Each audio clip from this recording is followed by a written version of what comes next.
এজন্য এই পৃথিবীতে আল্লাহ পাক আমাদেরকে যতদিন বাঁচিয়ে রাখবেন, যতদিন জীবিত রাখবেন, ততদিন আমরা একজনের গোলামি করব, একজনের উপাসনা করব, একজনের ইবাদত করব, তিনি কে?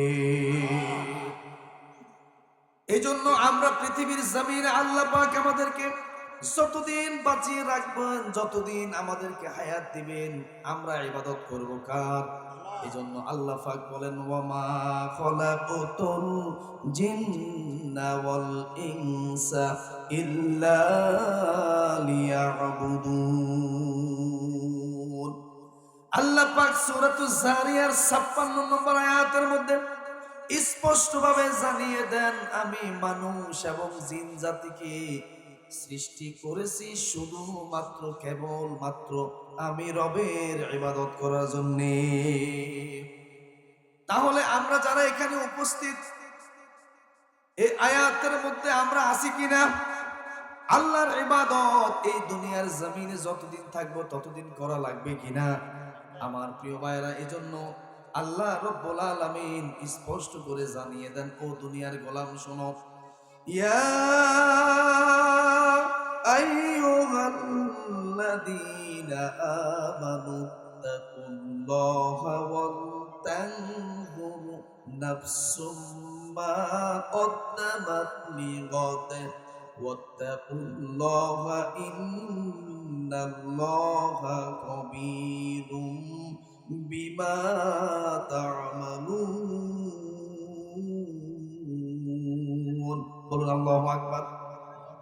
আল্লাহ পাক সূরাতুল হাশরের মধ্যে স্পষ্টভাবে জানিয়ে দিয়ে ঈমানদারদেরকে ইন্ডিকেট করে বলতেছেন, ও দুনিয়ার ঈমানদার শোনো, তোমরা আমি আল্লাহকে ভয় করো এবং লক্ষ্য রাখো তোমরা আগামী দিনের জন্য কি পুঁজি পাঠাচ্ছ। কার কথা? ওয়ালতানদুর নাফসুম মা কদ্দামাত লিগাদ। আল্লাহ পাক বলেন, ও দুনিয়ার মুমিন শোনো, তোমরা মৃত্যুর পরবর্তী জিন্দেগির জন্য, জীবনের জন্য কি পাঠাচ্ছ সেদিকে লক্ষ্য করো। এই আওয়াজ দিচ্ছেন কে? এ বাণী কার? অতএব আপনি আমি যতদিন দুনিয়ার জমিনে জীবিত থাকবো, ততদিন আপনাকে আমাকে মৃত্যুর পরবর্তী জীবনের জন্য কিছু পাঠানো দরকার আছে কি নাই? আমার প্রিয় উপস্থিতি, আমি তারই আলোকে, যেহেতু আল্লাহ রাব্বুল আলামিন আমাদেরকে পৃথিবীতে নির্দিষ্ট পরিমাণ একটা হায়াত দিবেন, ঠিক আছে কিনা? এই নির্দিষ্ট হায়াতের বাইরে আমার আর আপনার পৃথিবীতে থাকার কি সুযোগ আছে? কথা বলেন, কোনো সুযোগ নাই। এজন্য এই পৃথিবীতে আমরা যা কিছু করব, ভালো করব অথবা মন্দ করব, সবগুলো হিসেব, সবগুলো লেখা কি মালিকের কাছে আছে কি নাই? কথা বল, আছে তো? তাহলে মৃত্যুর পরে আপনাকে আমাকে সেই আমল কি দেখানো হবে কি হবে না? আমি একটা আয়াত তেলাওয়াত করেছি আমার খুতবার মধ্যে, কালামে মাজিদের সূরাতুল বনী ইসরাঈলের ছোট্ট একটা আয়াত, আমি 14 নম্বর আয়াতটা আমি তেলাওয়াত করেছি এবং রাসূল সাল্লাল্লাহু আলাইহি ওয়াসাল্লামের মুখ নিঃসৃত বাণী থেকে একটা সুন্নাহ হাদিস আমি তেলাওয়াত করেছি। আল্লাহ রাব্বুল আলামিন যদি তৌফিক দেন, আমি এই কোরআনের আয়াত এবং রাসূলের এই সুন্নাহর আলোকে সংক্ষেপে কথা বলবো ইনশাআল্লাহ। আমার প্রিয় উপস্থিতি, খুব লক্ষ্য করেন, আল্লাহ রাব্বুল আলামিন কালামে মাজিদের সূরাতুল বনী ইসরাঈলের 14 নম্বর আয়াতের মধ্যে ডাক দিয়ে বলেন, ইকরা কিতাবাকা কাফা বিনাফসিকাল ইয়াউমা আলাইকা হাসিবা। আল্লাহ পাক রব্বুল আলামিন মৃত্যুর পরে আপনার আত্মীয় স্বজন, আপনার শুভাকাঙ্ক্ষী, আপনার ছেলে মেয়ে, ছেলে সন্তান, আপনার সমাজী সবাই যখন আপনাকে কবরের মধ্যে রেখে আসবেন, কোথায় রেখে আসবেন? আল্লাহ রাসূল হাদিসের মধ্যে স্পষ্টভাবে জানিয়ে দিয়েছেন, ইজা মাতাল ইনসানু তাফাআ সালাসা। একজন মানুষ যখন ইন্তিকাল করবে, একজন মানুষ যখন মারা যাবে, যখন তাদের আত্মীয় স্বজন শুভাকাঙ্ক্ষীরা তাকে যখন কবরস্থ করা হবে, তখন তার সাথে 3টা জিনিস যাবে। বলেন কয়টা জিনিস? আওয়াজ দেন, কয়টা জিনিস? এই 3টা জিনিসের মধ্যে হচ্ছে আহলুহু, এক নম্বরে হচ্ছে আপনার সাথে আপনার কবরে আপনার সন্তান, আপনার শুভাকাঙ্ক্ষী, আপনার আত্মীয় স্বজনরা আপনার সাথে কবরে যাবে। দ্বিতীয় নম্বর ওয়ামালুহু, দ্বিতীয় নম্বর হচ্ছে আপনার সাথে কবরে আপনার দুনিয়ার সমস্ত আয় রোজগারের সম্পদ সেখানে চলে যাবে। আর তৃতীয় নম্বরে ওয়ামালুহু, তৃতীয় নম্বর যে জিনিসটা কবরে যাবে ওই জিনিসটা হচ্ছে আপনার দুনিয়ার আমল।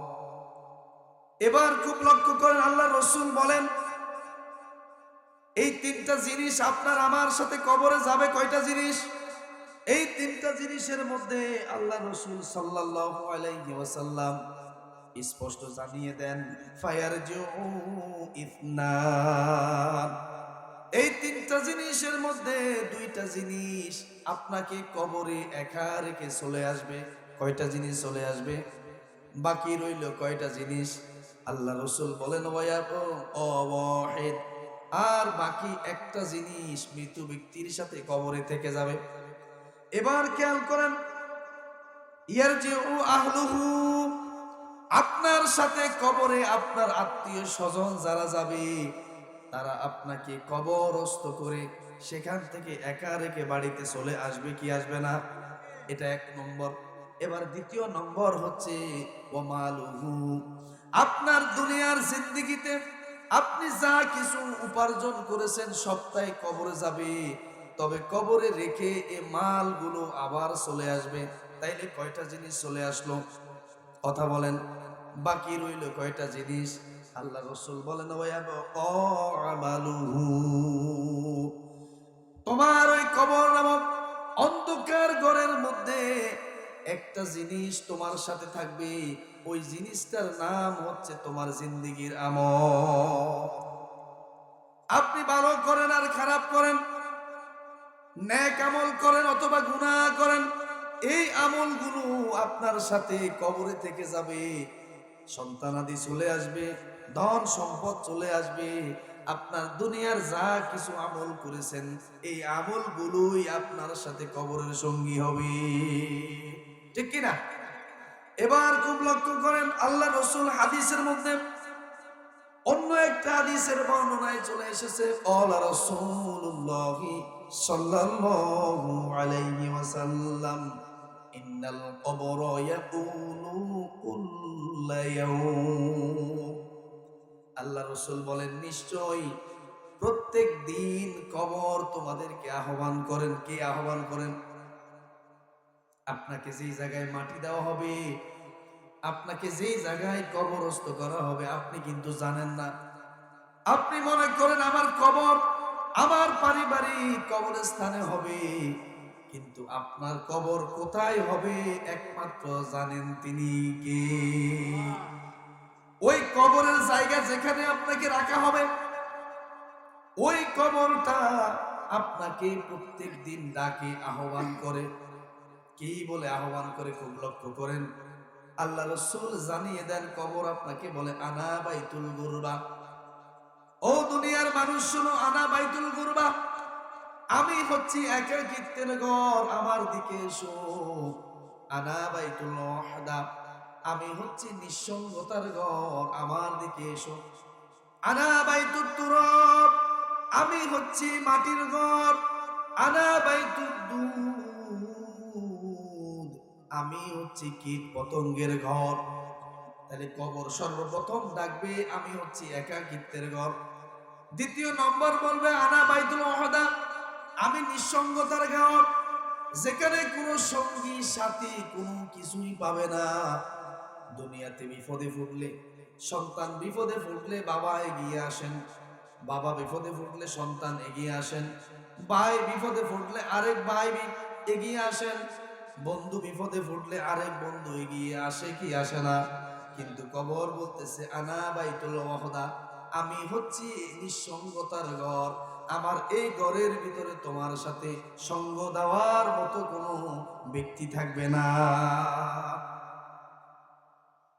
তৃতীয় নম্বরে বলতেছে আনা বাইতুত তুরাব, আমি হচ্ছি মাটির ঘর, একটা মানুষকে যখন কবরস্থ করা হবে, আপনি যখন তাকে কবরে রাখবেন, ওই ব্যক্তি ডান দিকে তাকালেও মাটি পাবে, ঠিক কিনা?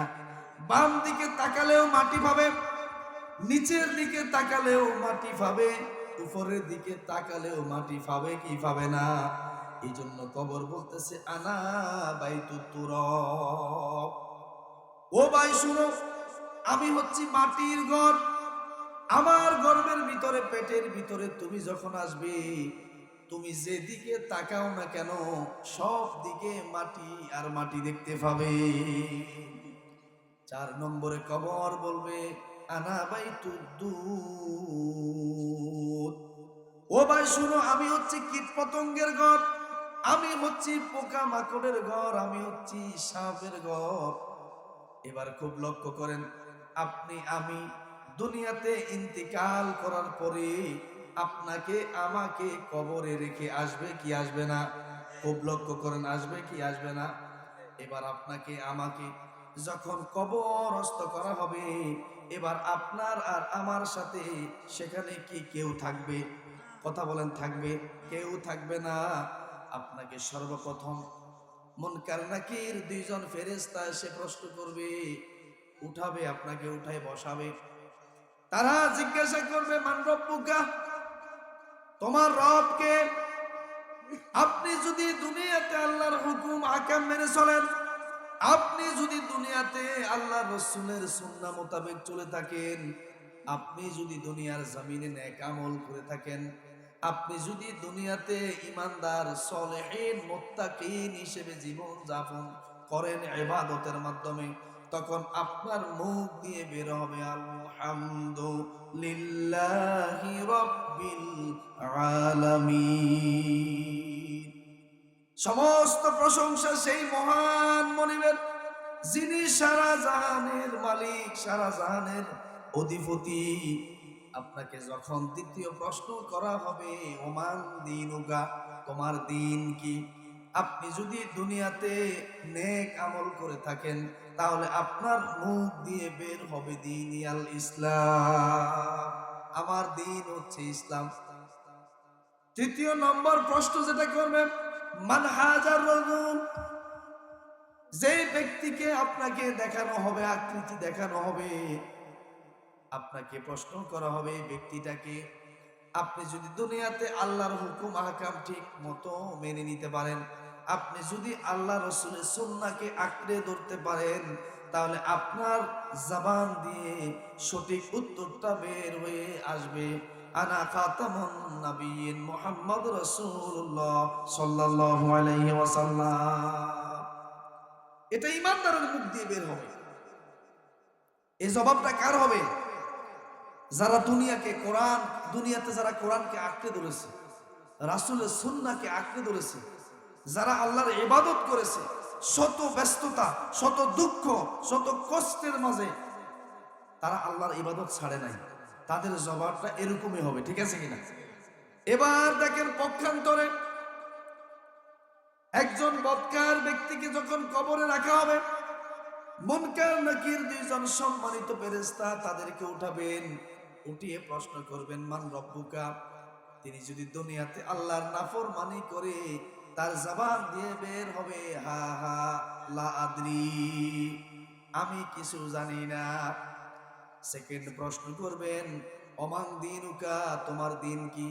সে বলবে হা হা লা আদরি, আমি কিছুই জানি না। তার প্রশ্ন করবেন মান হাজার রাজুল, ইনি কে অথবা এই ব্যক্তিটাকে? তখন বদকারের মুখ দিয়ে আওয়াজ বের হবে হা হা লা আদরি, আমি কিছুই জানি না। এবার যখন প্রথমে নেককার ব্যক্তির কাছে আসেন, এই নেককার ব্যক্তিটা যখন সঠিক জবাব দিবে, মনোযোগ আছে তো? ঘুমটুম জান্নাত তো কেউ? খুব খেয়াল রাখবেন কিন্তু। আল্লাহ বলছে ফাস্তামিউ লাহু, মনোযোগ সহকারে কোরআনের তেলাওয়াত শুনতে হবে। কার কথা এটা? অতএব ফাস্তামিউ লাহু, এই মনোযোগ সহকারে আপনি কোরআনের কথাগুলো কি করতে হবে? শুনতে হবে। আমি যা কিছু বলতেছি কোরআন এবং সুন্নাহর রেফারেন্স দিয়ে কিন্তু বলতেছি, ঠিক আছে কিনা? এবার খুব লক্ষ্য করেন, নেককার ব্যক্তি যখন এই তিনটা প্রশ্নের সঠিক জবাব দিতে পারবে, গায়েবী ভাবে আওয়াজ চলে আসবে, আফরিসু বিল জান্নাহ, ও আমার ফেরেশতারা, আমার এই সত্যবাদীর বান্দার বিছানার নিচ দিয়ে জান্নাতের ফরশ বিছিয়ে দাও। দ্বিতীয় নম্বরে আওয়াজ আসবে, ও আলবিসু বিল জান্নাহ, দ্বিতীয় নম্বরে আওয়াজ আসবে, ও আমার ফেরেশতারা শোনো, আমার এই সত্যবাদীর বান্দার শরীর থেকে দুনিয়ার মূল্যহীন এই কাপড়টা খুলে দিয়ে আমার জান্নাতের মূল্যবান পোশাকটা পরিয়ে দাও। তৃতীয় নম্বরে যখন বলা হবে, ঘোষণাকারী বলবে, ওয়াফতাহু বাবান ইলাল জান্নাহ, ও আমার ফেরেশতা শোনো, আমার এই সত্যবাদীর বান্দাটার জন্য জান্নাতের সব দরজা খুলে দাও। এটা হলো সত্যবাদীর পাওনা। এবার যিনি প্রশ্নগুলোর সঠিক জবাব দিতে পারবে না, গায়েবী ভাবে আওয়াজ আসবে, এই লোকটা মিথ্যাবাদী, কারণ এই দুনিয়াতে অসংখ্যবার শুনেছে তার রব আল্লাহ, এই দুনিয়াতে অসংখ্যবার শুনেছে তার দিন ইসলাম, এই মিথ্যাবাদী দুনিয়াতে অসংখ্যবার মুহাম্মদ সাল্লাল্লাহু আলাইহি ওয়াসাল্লামের নামটা শুনেছেন, কিন্তু দুনিয়া থেকে নেক আমল না করার কারণে আজকে তার জবান দিয়ে কথাগুলো বের হচ্ছে না। তখন আওয়াজ আসবে, ও আফরিসু বিল জাহান্নাম, ও আমার ফেরেশতারা শোনো, এই মিথ্যাবাদীর জন্য তার বিছানার নিচে জাহান্নামের আগুনের বিছানা বিছিয়ে দাও। দ্বিতীয় নম্বরে বলা হবে, ও আলবিসু বিল জাহান্নাম, ও আমার ফেরেশতা শোনো, এই মিথ্যাবাদীর শরীর থেকে দুনিয়ার পোশাক খুলে জাহান্নামের শাস্তির পোশাকটা তাকে পরিয়ে দাও। তিন নম্বরে বলা হবে, আফতাহু বাবান ইলান নার, আর এই নাফরমানের জন্য জাহান্নামের সব দরজাগুলোকে খুলে দাও। উচ্চ স্বরে বলুন নাউজুবিল্লাহ। এটা হবে ঈমানদার আর কাফের ব্যক্তির কবরের কন্ডিশন, কবরের অবস্থা। কবরে ঈমানদার ব্যক্তির সাথে আচরণ কেমন হবে, আর কবরে কাফের ব্যক্তির সাথে, যারা নাফরমানি করেছে, এদের সাথে আচরণ কেমন হবে। এবার খুব লক্ষ্য করেন, দুনিয়া থেকে যে যতটুকু আমল করে গেছে, এবার তাকে ওই আমলের ডায়েরিটা ধরিয়ে দেওয়া হবে। কি ধরিয়ে দেওয়া হবে? আমলের ডায়েরিটা ধরিয়ে দিয়ে আমি যেই আয়াতটা তেলাওয়াত করেছি, ইকরা কিতাবাকা কাফা বিনাফসিকাল ইয়াউমা আলাইকা হাসিবা, যে আয়াতটা কোরআনে পাকের সূরাতুল বনী ইসরাইলের 14 নম্বর আয়াতের মধ্যে আল্লাহ পাক বলবেন, ওই ব্যক্তিকে উঠানোর পরে এই ডায়েরি আমলনামা তাকে ধরিয়ে দেওয়া হবে। দুনিয়া থেকে সে যেই পরিমাণ আমল পাঠিয়েছেন, ওই আমলটা তাকে ধরিয়ে দিয়ে বলবেন, ইকরা কিতাবাকা, ও বান্দা, তুমি তোমার দুনিয়াতে থাকা অবস্থায় যে আমলগুলো পাঠিয়েছো, আজকে তুমি তোমার নিজের আমলগুলো নিজেই পড়ো। কে বলবেন? ইকরা কিতাবাকা, বান্দা তুমি দুনিয়া থেকে যে নেক আমল করিয়া লাইছো বা যা কিছু করছো, আজকে তুমি তোমার আমল নামাটা একটু হাতে নাও, আজকে আমল নামাগুলো নিয়ে একটু তুমি পড়ো। কে বলবেন? আল্লাহ বলবেন, কাফা বিনাফসিকাল ইয়াউমা আলাইকা হাসিবা, তোমার আমল নামাগুলো তুমি নিজেই পড়ে আজকে নিজে নিজের হিসেব দিতে যথেষ্ট হবে, তোমার হিসেব কেউ দেওয়া লাগবে না। আলাইকা হাসিবা, আজকে তোমার নিজের হিসেব তুমি নিজে দেওয়ার জন্য কি যথেষ্ট। কে বলবেন এই কথা? এবার বান্দা হাতে নিয়ে বলবে, ও আমার মালিক, ও আমার মনিব, আমি চররমিজ মুজিবিয়ার মাদ্রাসার একটা মাহফিলে আমি শুধু কোনো দান সদকা করি নাই, শুধু সুবহানাল্লাহ শব্দটুকু বলেছি। আমার এই সুবহানাল্লাহ শব্দের নেক আমলটাও এখান থেকে বাদ পড়ে নাই।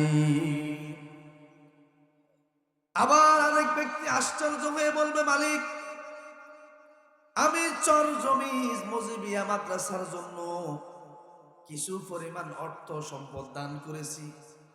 আমি তো দুনিয়াতে থাকা অবস্থায় মনে করি নাই আমার এই সম্পদটা আজকে এই কিয়ামতের মুসিবতের সময় পাহাড় সম পরিমাণ হয়ে যাবে। আমি যদি জানতাম এই স্বল্প পরিমাণ অর্থ সম্পদ যদি আল্লাহর রাস্তায় ব্যয় করতে এত বেশি সওয়াব পেতাম, তাহলে অবশ্যই আমি আরো বেশি পরিমাণ সম্পদ আল্লাহর রাস্তায় দান করে আসতাম। এটা হবে নেককার ব্যক্তির ধারণা, তার আমল দেখে বলবে। এবার গুনাহগার ব্যক্তি তার আমল নামা খুলে স্পষ্ট বলবে, লা ইউগাদিরু সগীরাতান ওয়ালা কাবীরাতান ইল্লা আহসাহা। ও আল্লাহ, এটা কেমন আমল নামা, কেমন কিতাব তুমি আমাকে ধরিয়ে দিলে, যার মধ্যে ছোট একটাও এবং বড় একটাও বাদ পড়ে নাই। আপনি ছোট আমল করেছেন, আপনি ভুইয়ার হাট থেকে বাড়িতে যাচ্ছেন, কোথায় যাচ্ছেন খেয়াল করেন, ভুইয়ার হাট থেকে বাড়িতে যাচ্ছেন, যাওয়ার পরে পথের মধ্যে আপনি দেখলেন রাস্তার মধ্যে একটা কষ্টদায়ক বস্তু ছিলেন তো, ধরেন একটা কাঁটা পড়ে আছে। কি পড়ে আছে? একটা কাঁটা। এখন আপনি এই কাঁটাটা আপনার চোখের সামনে আসছে, আপনি কি ইচ্ছাকৃতভাবে এই কাঁটার মধ্যে কি ফা দিবেন? কেন দিবেন না? কারণ আপনি বুঝছেন এই কাঁটার মধ্যে ফা দিলে কাঁটা আমার ফায়ের ভিতরে গেঁথে যাবে এবং এই কাঁটার আঘাতে আমি ব্যথা অনুভব করব, কষ্ট অনুভব করব, ঠিক কিনা? আপনি এটা চিন্তা করে কাঁটার মধ্যে আপনি পা দেন নাই। হঠাৎ আপনার মেন্টালি চলে আসলো যে না রে, আমি তো এই কাঁটাটা দেখলাম, কষ্টদায়ক বস্তুটা আমি দেখলাম, কিন্তু আমার আরেকজন ইমানদার ভাই কিন্তু এই কাঁটাগুলো কি করবে না, দেখবে না। ইমানদার ভাই কি করবে না, এই কাঁটাটা দেখবে না। অতএব এটা আমি রাস্তার সাইডে ফেলে দিব। কোথায়? রাস্তার সাইডে। এই চিন্তাটা যখন আপনার মাথার ভিতরে আসছে, আপনি কাঁটাটা ধরে রাস্তার সাইডে ফেলে দিয়েছেন। কিয়ামতের মাঠে যখন আপনাকে আমল নামাটা দেওয়া হবে, আপনি দেখবেন সেই নেক আমলটাও আপনার এই আমল থেকে বাদ পড়ে নাই। বলুন সুবহানাল্লাহ। আপনি মনে মনে বলবেন, হায় আফসোস, আমি যদি জানতাম রাস্তা থেকে কষ্টদায়ক বস্তুটা ফেলে দেওয়ার কারণে আল্লাহ আমাকে এত বড় সওয়াব দিয়েছে, তাহলে আমি প্রত্যেক দিন রাস্তার দিকে তাকাই যেতাম আর আসতাম কোন কষ্টদায়ক বস্তু রাস্তার মধ্যে আছে কিনা। কিন্তু সেখানে আফসোস করে লাভ আছে। এবার পক্ষান্তরে একজন বদকার ব্যক্তি দেখবে ক্ষেতের আইল দিয়ে রাত্রিবেলা হেঁটে যাচ্ছে, পৃথিবীর কোনো মানুষ নাই, জনমানব শূন্য, কোনো মানুষের আনাগোনা নাই, কেউ নাই, পৃথিবীর সকল মানুষ ঘুমন্ত, সকল পশু পাখি ঘুমন্ত। আপনি বাজার থেকে ভুইয়াহাট থেকে বাড়িতে যাচ্ছেন, মনে মনে একটা কিউরিসিটি আসলো, এরে আমি একটু ক্ষেতের আইল দিয়ে যাই। হয় না এরকম মাঝে মাঝে? আপনি আইল দিয়ে যাওয়ার সময় সেখানে দাঁড়ালেন, হঠাৎ আপনার মাথার ভিতরে একটা শয়তানি বুদ্ধি আসলো। শয়তান আপনার মাথার ভিতরে একটা ক্লেম খেলতেছে। কি খেলতেছে? আমার পাশের যে ভাই জমিতে সার দিল, কীটনাশক ব্যবহার করলো, আমি তো দিই নাই। একটা আঙ্গুল, এটা কি কথা বলে কি এটা? এই আঙ্গুলটা দিয়ে আপনি আইলের নিচ দিয়ে ছিদ্র করে দিলেন। সকালবেলা দেখা গেল ওই জমিনের ফানিগুলো কোথায়? অর্থাৎ উনি যে সার, কীটনাশক, মেডিসিন ইউজ করেছেন সবগুলো আস্তে আস্তে রাত্রে আপনার জমিনে চলে আসছে। কি কথা বলেন, ঠিক কিনা? ওই কিয়ামতের মাঠে আপনাকে ওই আমলটাও করতে হবে। হায় আফসোস, কি কয়, পৃথিবীর কোনো মানুষ দেখলো না, কোনো জন্তু জানোয়ার দেখলো না, আমি আঙ্গুলের খোসায় কাজটা করছি, এই আমলটাও তো আজকে এখান থেকে বাদ পড়ে নাই। আফসোস, কেন আমি এটা করলাম? আপনি দুনিয়াতে এই কাজটা গোপনে করছেন, কিন্তু সেখানে প্রকাশ্যে আপনি পড়া লাগবে আপনি দুনিয়াতে কি পরিমাণ গুনাহ করছেন। আইলের ফাঁকে ছিদ্র করে দিয়েছেন, একটু আপনাকে ভরি শুনাইতে হইবে যে আমি এই কাজটা দুনিয়াতে করছি। রাস্তা দিয়ে হেঁটে যাচ্ছেন, আপনি একজনের গাছের ডালটা ভেঙে দিলেন, মাথা ভেঙে দিয়ে চলে গেছেন, কেউ দেখছেনি? দেখছে কে? ওটা ওখানে আসেনি। আপনি এটা পড়ে শুনতে হবে, আমি বাজার থেকে বাড়িতে যাওয়ার সময় অমুকের গাছের ডালটাকে আমি এভাবে ভেঙে দিছি। পৃথিবীতে কোনো মানুষ দেখছে? কিন্তু যিনি দেখার তিনি তো দেখছেন। আজকে ডায়েরি থেকে বাদ পড়ে, অতএব লা ইউগাদিরু সগীরাতাও ওয়ালা কাবীরাতান ইল্লা আহসাহা। বান্দা ডাক দিয়ে বলবে, মালিক এটা কেমন আমল, এটা কেমন কিতাব আমাকে ধরিয়ে দিলে, যে কিতাবের মধ্যে ছোট্ট একটা আমলও বাদ পড়ে নাই এবং বড় একটা আমলও বাদ পড়ে নাই। এটা কিন্তু চিন্তার বিষয়। আপনি দুনিয়াতে যে পরিমাণ নেক আমল করবেন, এই নেক আমলগুলোর হিসাব আল্লাহর কাছে আছে কি নাই? আপনি যেই পরিমাণ গুনাহ করবেন, সেই পরিমাণ গুনাহের হিসাব আল্লাহর কাছে আছে কি নাই? আপনি ঘুমিয়ে যাবেন, কিন্তু আপনার দুই কাঁধে দুইজন সম্মানিত ফেরেশতা, তারা কিন্তু ঘুমায় না। কথা বলেন, ঘুমায়, বিশ্রাম নেয়। আপনি বিশ্রাম নেবেন, কিন্তু সেই বিশ্রাম নেবে না। আল্লাহ রাসূল হাদিসের মধ্যে স্পষ্ট জানিয়ে দিয়েছেন, একজন মুমিন ব্যক্তি সালাতুল ইশার নামাজ জামাতের সহিত আদায় করে গিয়েছেন, রাত্রিবেলা আরামসে ঘুমিয়েছিলেন, বিছানার মধ্যে নাক ডেকে ঘুমিয়েছিলেন। আবার ফজর বেলা যখন মুয়াজ্জিন আজান দিল, হাইয়া আলাল সালাহ হাইয়া আলাল ফালাহ, ও ভাই নামাজের দিকে এসো, কল্যাণের দিকে এসো।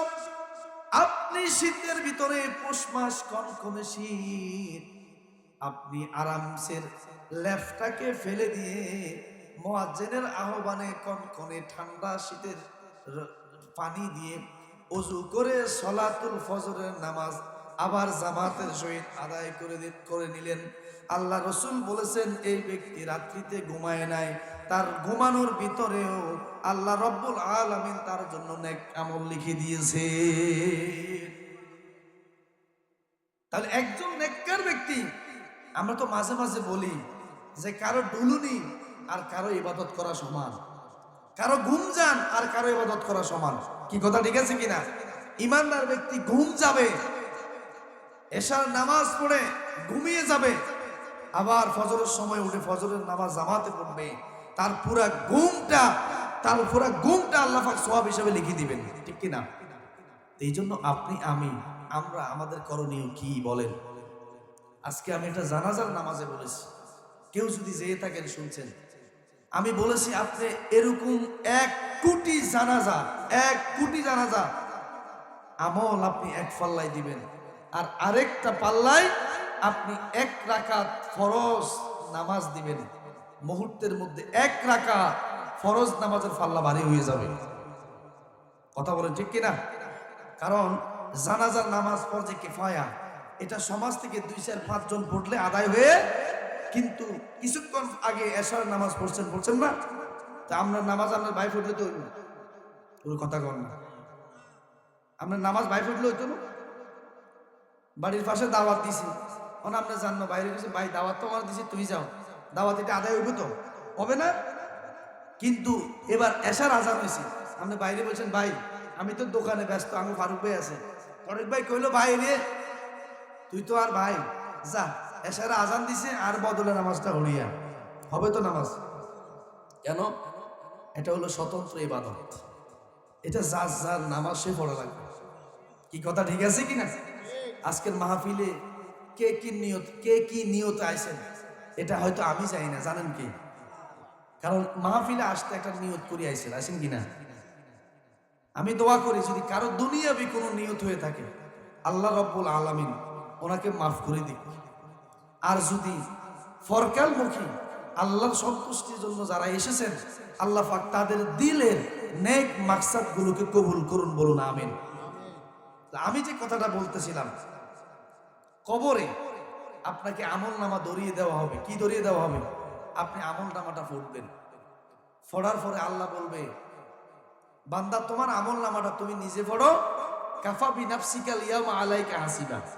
আজকে আমলটা পড়ি, তুমি নিজেই বলো তুমি কি জান্নাতে যাবে নাকি জাহান্নামে যাবে। তাহলে আপনার আমল যদি ভালো হয়, নেক আমল হয়, তাহলে আপনি আল্লাহকে বলতে পারবেন, মালিক আমি তো দুনিয়াতে নেক আমল করেছি, আমি জান্নাতের উপযোগী। সুবহানাল্লাহ। আর আপনার আমল নামা পড়ার পরে আপনি দেখলেন সব গুনাহ আর গুনাহ, গুনাহ আর গুনাহ, তাহলে এবার আপনি কি বলবেন, মালিক অটো আপনার মুখ দিয়ে বের হয়ে যাবে। কেন বের হয়ে যাবে?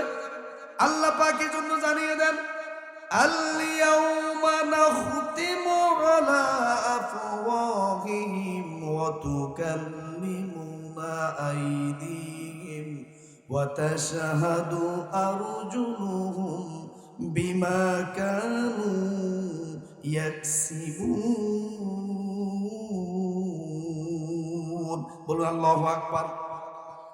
আল্লাহ পাক সূরাতুল ইয়াসিনের মধ্যে স্পষ্টভাবে জানিয়ে দিয়ে বলেন, আল ইয়াউমা নাখতিমু, ও দুনিয়ার বান্দা সেই দিনকে স্মরণ করো, সেই দিনকে মনে করো, আলা আফওয়াহিহিম, যেদিন তোমার এই মুখকে বন্ধ করে দিবেন কে?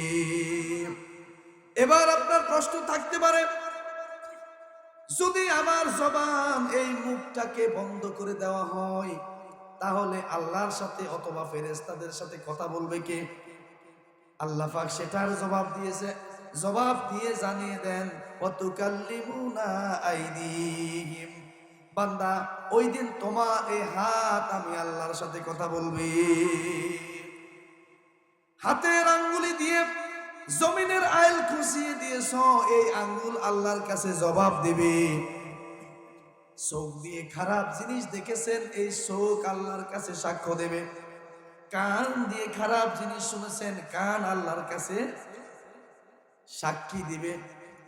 ওয়াতাশহাদু আরজুলুহুম, এবং এই পা দিয়ে হেঁটে হেঁটে, আপনি কি তাফসীর মাহফিলে এসেছেন নাকি সিনেমার হলে গেছেন? আপনি কি এই পা দিয়ে জান্নাতের বাগিচা কোরআনের মাজলিসের মধ্যে এসেছেন নাকি পা দিয়ে হেঁটে হেঁটে ক্যারাম খেলার আড্ডার মধ্যে গিয়েছেন? এই পা ওই দিন কিয়ামতের মাঠে আল্লাহর কাছে আপনার ব্যাপারে সাক্ষ্য দেবে।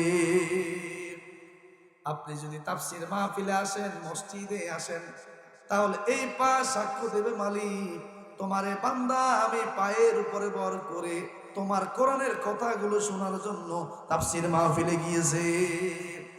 আর যদি তাফসীর মাহফিলে এসে টিভি বেসিআর সিডির দোকানে বসে থাকেন, এই পা সাক্ষ্য দেবে, মালিক এই পা দিয়ে সে গুনাহের কাজ করেছে। বলবে কি বলবে না? তাহলে আপনি বলেন, আজকে আমাদের জবান আমরা যা কিছু বলার বলতে পারি কিনা, কিন্তু কিয়ামতের মাঠে এই জবান কি হয়ে যাবে? সেলাই করে দিবে, সেলাই করে দিবে। এই দুইটা ঠোঁটকে ধরে স্ট্যাপলারের মতো এভাবে দুই ঠোঁটটাকে কি করে দিব? ডাইরেক্ট মারি দিব। কথা বলবে কি হাত, সাক্ষ্য দিবে পা, ঠিক কিনা? এই জন্য আমরা দুনিয়াতে থাকা অবস্থায় এগুলা থেকে শিক্ষা নেওয়া দরকার আছে কি নাই? কথা বলা আছে কি নাই?